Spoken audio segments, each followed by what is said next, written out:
going on, guys? My name is Zed and welcome to this video.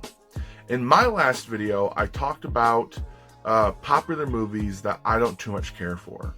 And I said I would do a follow-up video about unpopular movies that I actually enjoy. Now, I think the best category to throw these movies into is the guilty pleasure category. There are some movies in here that I understand are bad movies, but I just can't help but love them. And then there are some movies in here that that people, like the general audience and critics, think that are bad, that I don't understand why they think that. So without any further ado, let's get started with A Million Ways to Die in the West.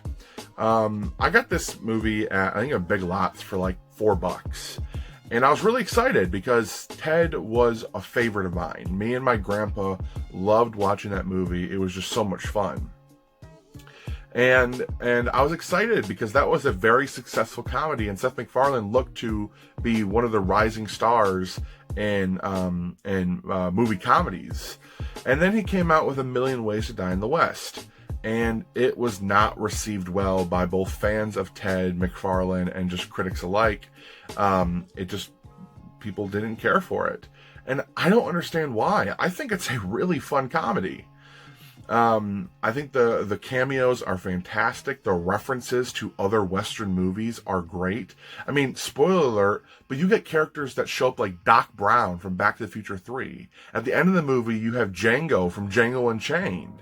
All characters reprised by their original actors. Jamie Foxx came back as Django. I mean, that's fucking amazing. That's so good. I think more people should give this movie a chance, and I think it's just as good as Ted.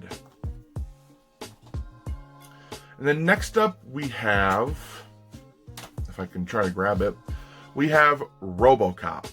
Now this is the reboot to the original 1987 movie, and I love it. It's set somewhere, around me in Detroit, Michigan. And Samuel L. Jackson is fantastic. The main actor, which I can't remember his name, but what's his name? Let's see if we can get his name. Joel Kinnaman. I think he was great as the leading role as RoboCop. I think what was his name? Alex Murphy. Yeah, Alex Murphy. I think he was fantastic, and I think all of the advancements in story, plot, and just the world in general was great. And I also love how they put him in the original RoboCop first, and then kind of upgraded him throughout the movie. I love it, and I love it so much. I actually collect different variant covers of the movie. I genuinely think this is a good movie, and I don't know why other people don't. And then we have... I love these movies so much. We have Teenage Mutant Ninja Turtles and Teenage Mutant Ninja Turtles 2, Out of the Shadows. Now, these are the Michael Bay Turtles, and I remember when they were the first trailer was released, and people were appalled by what they saw. And I understand. I truly understand why folks don't like these movies. I like the first one better than the second one, but man, I just enjoy the hell out of these. I love each of the turtles and their personalities, and I love how they look. I genuinely do. There's great comedy in it, besides like the little fart that Michelangelo lets out at the beginning of the movie when they all get stuck in the manhole cover, or not the manhole, it was the sewer drain. That was a stupid joke, but the rest of the movie I thought was really fun. And I also loved Splinter in this movie. Even though he doesn't have a huge role, he's played by the guy, the actor who played Monk in the Monk TV series, and that's one of my favorites. I genuinely think these are great movies, or just not great movies, fun movies. The A-Team. Now, I didn't grow up with the original TV series, and I don't really have much of attachment to it. But this one, I kind of went in fairly blindly to it. I didn't know the plot of it, as I didn't know anything about the original A-Team.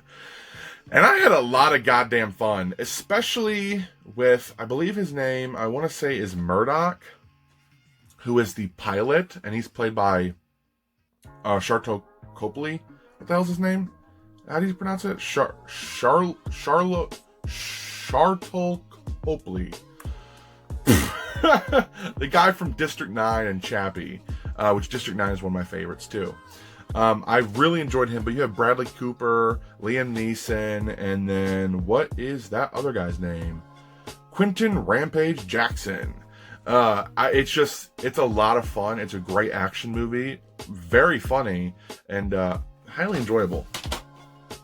Next up, we have Jumper, starring Hayden Christensen and Samuel L. Jackson.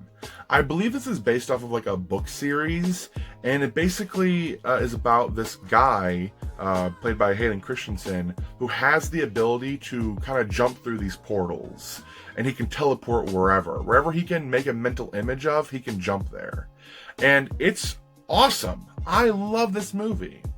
Now, I don't know how faithful it is of an adaptation, but for a standalone movie, as somebody who's not a fan, just completely went into it blind, I had a lot of fun.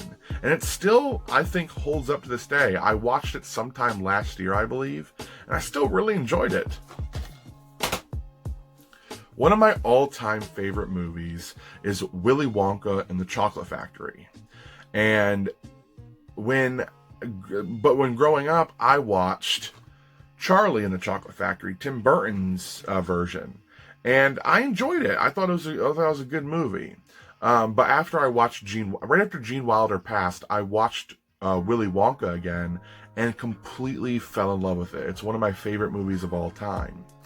And then I kind of felt like revisiting, revisiting Tim Burton's edition was kind of blasphemous. Until one day I was like, you know what? I'm just gonna fucking watch it, and I actually enjoyed it, and I still do. I don't think it is nearly as good as the original Gene Wilder version, but I thought that the updates and the world that Tim Burton's create. Wow. Take a breath. I think that the worlds that Tim Burton creates are fantastic, and I think that Willy Wonka really plays well on them. Johnny Depp plays a very eccentric man-child with a very done backstory that you don't ever see in any of the original Gene Wilder version. So yeah, Charlie and the Chocolate Factory, I enjoy it. Wow, that was almost a disaster. I could not think of words. Next up, we have Lucy. Now, I actually saw this movie in theaters. It was one of the first ones I remember watching during like my high school days. And it was me, my buddy, and my mom. My mom wanted to see this one too, so we all went. And the majority of this movie is fan-fucking-tastic. It's about this woman who is played by Scarlett Johansson, who basically gains access to 100% of her brain, allowing her to perform so many crazy tasks and different you can't even you have to watch the movie to understand what she can do. I think this movie really falls apart in its final act, and I feel like the last 15 minutes really kind of ruined this movie for some people. But overall, I think it's a damn good time. Next up, if I can grab it. Come on, you can come over here. We have the Hulk. I'm just fucking with you. We have the Incredible Hulk. I think the most underrated MCU movie. Edward Norton is fantastic as Bruce Banner and gives a performance that, though I don't think rivals Mark Ruffalo, I think he's definitely a better Bruce Banner / Hulk kind of Hulk. I think in the Hulk really shines in the Avengers and Age of Ultron, and kind of falls off during the last two Avengers movies. But I think this movie's great, and it has one of the best fight sequences in the entire MCU, the Hulk versus the Abomination in Harlem. fucking wicked. And I just realized when I picked this up that they really wanted to keep me out of this movie. Look at that. All of the security tags are still in this movie. I've never opened it. I haven't watched this movie in a very long time. But this movie actually, let's talk about this movie real quick. This movie holds a very special place in my heart.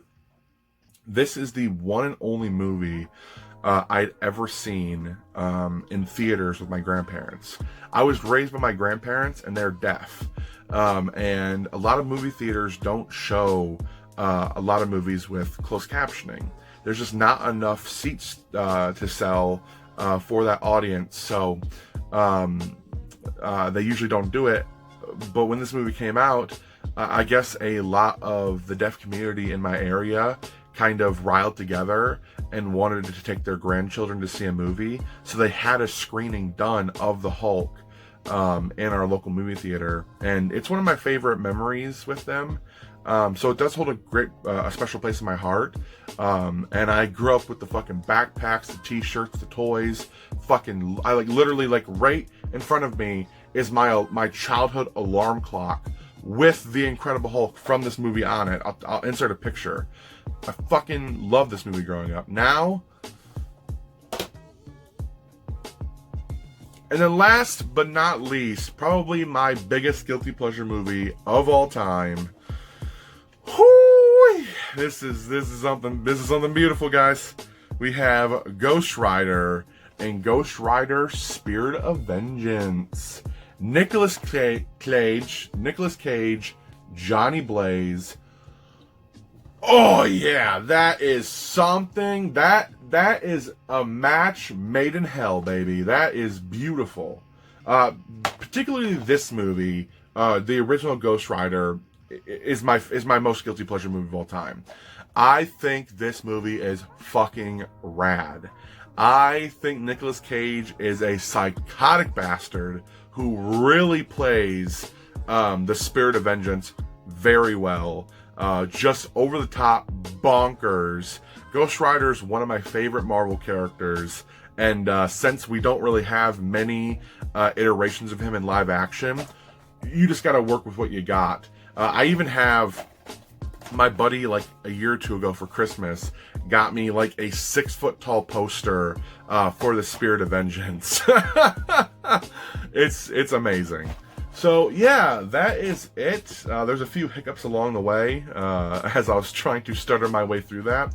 But overall, I think those are some good choices out of my collection. I'm looking around and like, did I miss anything? Because I actually missed a couple movies in my last video, but I might make a follow-up video in the future, so I don't want to, I'm not going to say that right now what those movies are, but yeah, so thank you for watching. I hope you all enjoyed, and until next time, guys, I'll be seeing you later. Peace.